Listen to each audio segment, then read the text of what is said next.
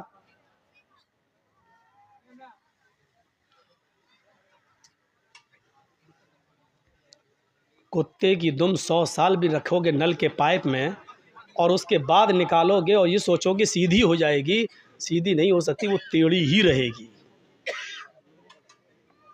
بالکل کتے کی دم سیدھی نہیں ہو سکتی ہے۔ ایسے ہی اتنا کہنے کے بعد بھی اس کا ضمیر دیکھو وہیں سے اٹھ رہا ہے، لگ رہا ہے مودی کا باپ ہے،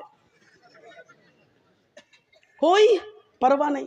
ارے جب اتنا پیشاب لگتا ہے تو بیٹھتے کیوں ہو؟ اب اللہ جانے پیشاب کرنے گئے ہو یا موبائل پہ بات ہو گئی ہے فلاں جگہ ملیں گے، سب یہاں ہیں۔ بیٹا جس اسکول میں تم پڑھتے ہو اس کا ہیڈ ماسٹر رہ چکا ہوں میں، جا کر دیکھ لو۔ یہاں جرجیت صاحب سن رہے، وہاں میلہ لگا ہے، آئی ہیں لپسٹک لگا لگا کے، ایسا لگ رہا ہے جیسے اپنے آدمی کا خون پی کے آئی ہیں، ایسی گہری لپسٹک، اور جلسوں میں بھی کریم اور پاؤڈر ایسا چپڑا ہوا ہے جیسے لگتا ہے کہ بھینس یا گائے کا گوبر لیپ لیا منہ پہ، جا کے دیکھو۔ اور ابھی میرے آنے سے پہلے جب ہم آ رہے تھے تب دیکھیے گا کیا حال تھا، جہاں لڑکی وہی لڑکے، قسم خدا کی کئی جگہ مثال دے چکا، ایسا لگ رہا تھا جیسے ایک کتیا کے پیچھے 10 کتے لگے۔ سننا پڑے گا تمہیں نہیں، تمہارے باپ کو بھی سننا پڑے گا، ایسا لگ رہا ہے جیسے ایک کتیا کے پیچھے 10 کتے، موبائل لے کے وہ ادھر بولا وہ ادھر جا رہا ہے، حقیقت میں لگ رہا ہے جیسے ایک کتیا کے پیچھے 10 کتے۔ تو اپنی والی ہمیں دکھا دے، میں اپنی والی تجھے دکھاؤں، یہ میری والی ہو تیری والی ہے، ایسا لگ رہا ہے۔ یہ حالت بنا رکھا، جلسوں میں بھی ہو رہا ہے، جلسوں میں بھی۔ کیا بول رہا تھا میں، بتائیے تو، کہاں تھا؟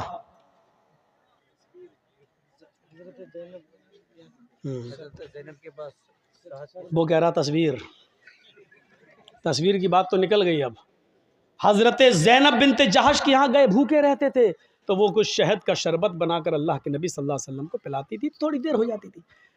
جس کی کئی بیویاں ہوں تو بیویوں میں تو آپس میں ٹسن رہتی ہی ہے، اچھا ان کے زیادہ کیوں بیٹھ جاتے ہیں، ہمیں اتنا ٹائم کیوں نہیں دیتے ہیں؟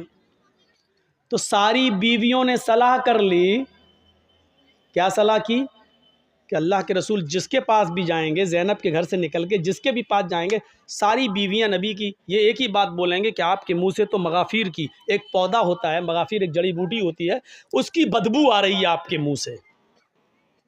تو اب اللہ کے نبی زینب کے گھر سے نکلے، دوسری بیوی کے ہاں گئے، انہوں نے کہا اللہ کے نبی آپ کے منہ سے تو بدبو آ رہی ہے، بدبو کہاں سے آئے گی؟ پھر آپ دوسری بیوی کے پاس گئے، انہوں نے بھی کہا بدبو آ رہی ہے۔ جب ساری بیویاں ایک ہی بات کہیں گی تو دماغ تو قبول کر ہی لے گا نا کہ اس کا سبھی ایک ہی بات کہہ رہی ہیں تو اس کا مطلب بدبو، اور نبی اکرم کو بدبو سے سخت نفرت تھی۔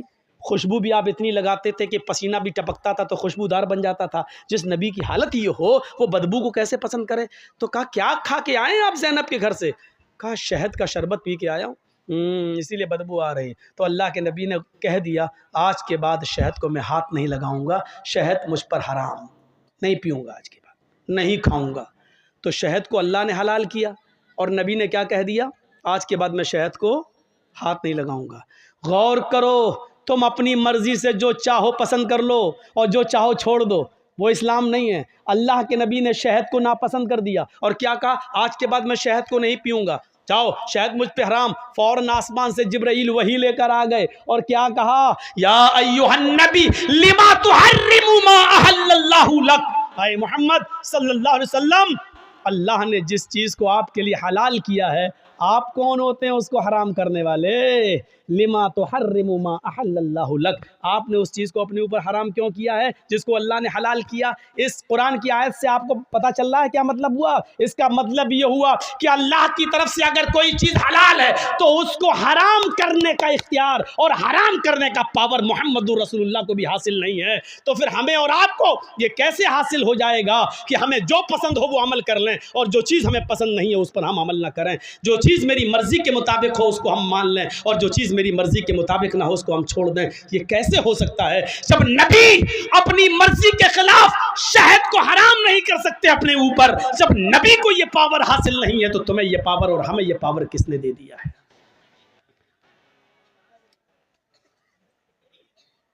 اگر ان تصویروں کی کوئی حیثیت ہوتی تو اللہ کی قسم اللہ تعالیٰ اپنے نبی جناب محمد رسول اللہ کی تصویر کی حفاظت ضرور کرتا.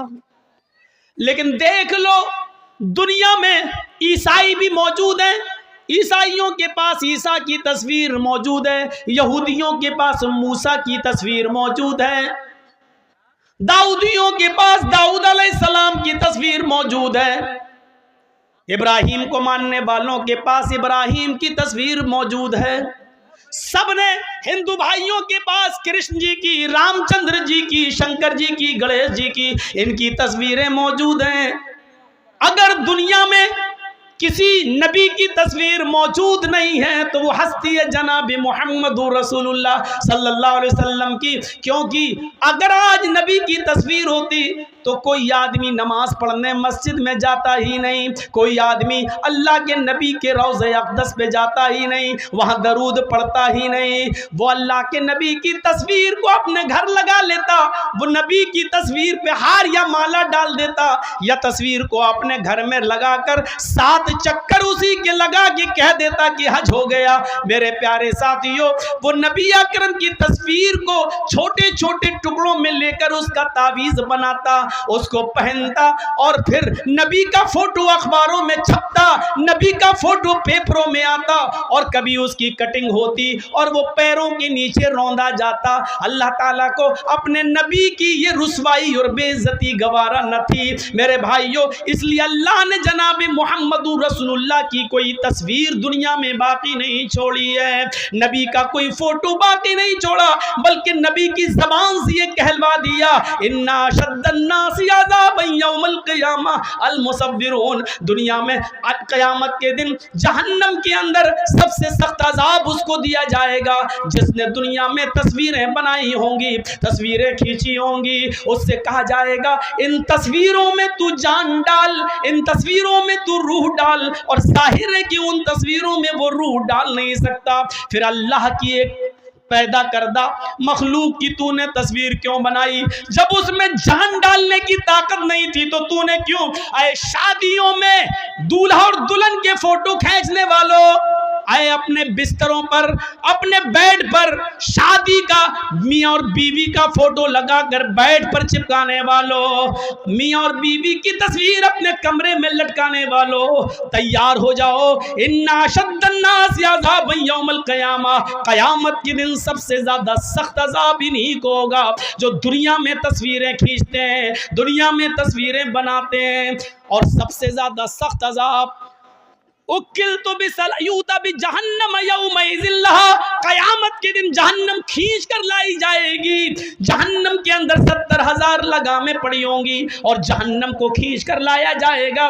جب جہنم کو کھینچ کر لایا جائے گا جہنم چیخ رہی ہوگی. اور سنو، ہاں سنو، قرآن سننے کے لیے بلایا، حدیث سننے کے لیے جرجیس کو دعوت دی، تو سنو، ہاں سنو. جہنم جب کھینچ کر لائی جائے گی اللہ کہے گا اے جہنم کیا چاہتی ہے؟ جہنم چیخے گی اور کہے گی اُکِّلْتُ بِالثَّلَاثِ. آئے اللہ میرے اندر 3 قسم کے لوگوں کو پہلے ڈال، 3 گناہگاروں کو میرے اندر پہلے ڈال. اللہ کہے گا اے جہنم بتا تیرے اندر 3 کون سے گناہگاروں کو ڈالو؟ سب سے پہلے وہ نام لے گی، آئے اللہ حقوق الوالدین، ماں باپ کے ستانے والوں کو، ماں باپ کو رلانے والوں کو جہنم میں میرے اندر سب سے پہلے پھینک. دنیا میں جو اپنے ماں باپ کو ستایا کرتے تھے، ماں باپ کے ساتھ ظلم کرتے تھے، ماں باپ کو نظر انداز کرتے تھے، ماں باپ کو خون کے آنسو رلاتے تھے، پال پوس کر ماں باپ نے بڑا کیا، ان کو اذیت اور تکلیف دیتے تھے، ان کو تو جہنم کے اندر میرے پیٹ میں پہلے ڈال۔ اللہ جہنم کی خواہش پوری کرے گا اور ماں باپ کے نافرمانوں کو جہنم کے اندر ڈال دیا جائے گا۔